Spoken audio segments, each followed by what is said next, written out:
BJP அரசாங்கமும் பிரதம அமைச்சரும் எந்தெந்த கம்பெனிக்கெல்லாம் அனுகூலம் செய்தார்களோ அல்லது செய்வதற்கு முயற்சி செய்து செய்ய போகிறார்களோ அவர்களுக்கெல்லாம் முன் தேதிட்டு பல ஆயிரம் கோடி ரூபாய் பணம் வந்திருக்கு.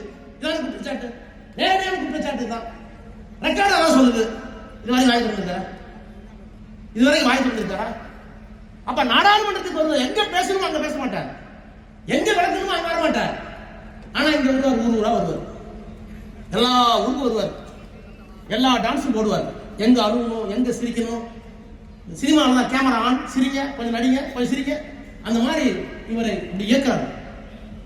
அதை விட கொடுமை தமிழ்நாட்டுக்கு வந்து தமிழ்நாட்டு மக்களே எதையும் செய்ய விடாம தடுக்கிறாங்க. யார் தடுத்தாங்க? தூத்துக்குடியில திருநெல்வேலியில மழை 37,000 கோடி நட்டம்னு சொன்னோம். உங்க டீம் வந்து பார்த்துச்சு, உங்க உள்துறை அமைச்சர் ராஜ்நாத் சிங் வந்து பார்த்தார், நம்ம மாமி வந்தாங்க நிர்மலா சீதாராமன், அவங்களே வந்தாங்க, கனிமொழி கையை பிடிச்சி அப்படியே ஆறுதல் சொன்னாங்க. நான் கூட கனிமொழி கூட சொன்னேன், ஏங்க 2 பேரும் சேர்ந்து டீல் போட்டிங்க, பல ஆயிரம் கோடி வாங்க போய் தூத்திக்கிட்டேன். கடைசியில் பார்த்தா இன்னும் சொல்லிட்டு, இது தேர்தல் கூட்டம் ரெக்கார்ட் பண்ணிட்டு இருப்பாங்க அப்சர்வர், அது வரட்டும். அதாவது மனவர் எனக்கு அனுபவம் தான் செஞ்சதான் தெரியும். தோழர் உண்மையை சொல்றேன், நான் பார்லிமெண்ட் பார்த்தவன், நல்லா கவனிங்க. நேஷனல் கலாமிட்டி ஃபண்ட் ஒன்று இருக்கு. மாநில சர்க்காருடைய சக்திக்கு மீறி ஒரு பெரிய நெருப்போ, பெரிய மழையோ, பெரு வெள்ளமோ, பூகம்பமோ ஏற்பட்டு விட்டால், ஒரு மாநில சர்க்கார் உதவி பண்ண முடியாமல் இருந்தால் அதற்கு தேசிய பேரிடர் நிவாரண நிதி ஒன்று இருக்கு.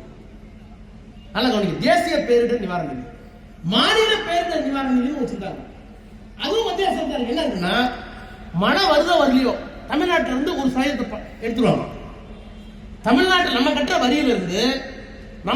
வரியிலிருந்து ஒரு பகுதி எடுத்து வச்சிருவாங்க தனியா. அது வந்து தமிழ்நாட்டில் ஏதாவது வெள்ளம் வந்தா, நெருப்பு வந்தா கொடுக்கணும், விடலாம். நமக்கு பெரிய இழப்பு 37,000 கோடி, 1,500 கோடி ரூபாய் வந்துருச்சு சென்ட்ரல் கவர்மெண்ட்ல இருந்து. அது எங்க இருந்து வந்துச்சுன்னா, நம்ம கட்டின வரி இருக்குல்ல, நம்ம கட்டின வரி, நமக்கு வர வேண்டிய வரி 1,500 கோடி. நான் தாங்க நேரடியாக கேட்கிறேன் நிதி அமைச்சரை, நான் தான் நேரடியாக கேட்கிறேன், ஐயா நாங்க கட்டுறது 1,500 கோடி வந்துருச்சு, ஆனா பெரிய வெள்ளம் எங்க பட்ஜெட்டுக்கே தாங்காது, முதலமைச்சர் ரொம்ப கஷ்டப்படுறாரு, கனிமொழி தொகுதியே தண்ணி மறந்துது, தரேன்னு சொன்னீங்களா என்னாச்சு அப்படின்னா, அதான் 1,500 சார், சிரிப்பு சொல்ல, ஐயோ எனக்கு வெக்கமா போச்சு, அதாங்க 1,500 இல்லையா?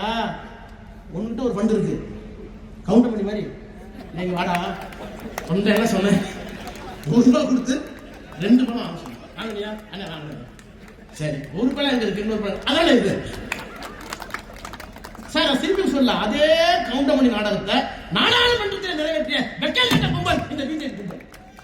நானே காட்டு, நான் கேட்ட கேள்வி இந்த அயோக்கியத்தனம் கடைசியில் நாங்க முடியல. அதுதான் இதான் எனக்கு பிடிச்சு போய், அப்பா விட்டுருக்கு சாமி, நான் கேள்வி கேட்டு தப்பு, வேற வழியில என்ன பண்ண சொல்றீங்க? இது நாடாளுமன்ற பதிவுல இருக்கு.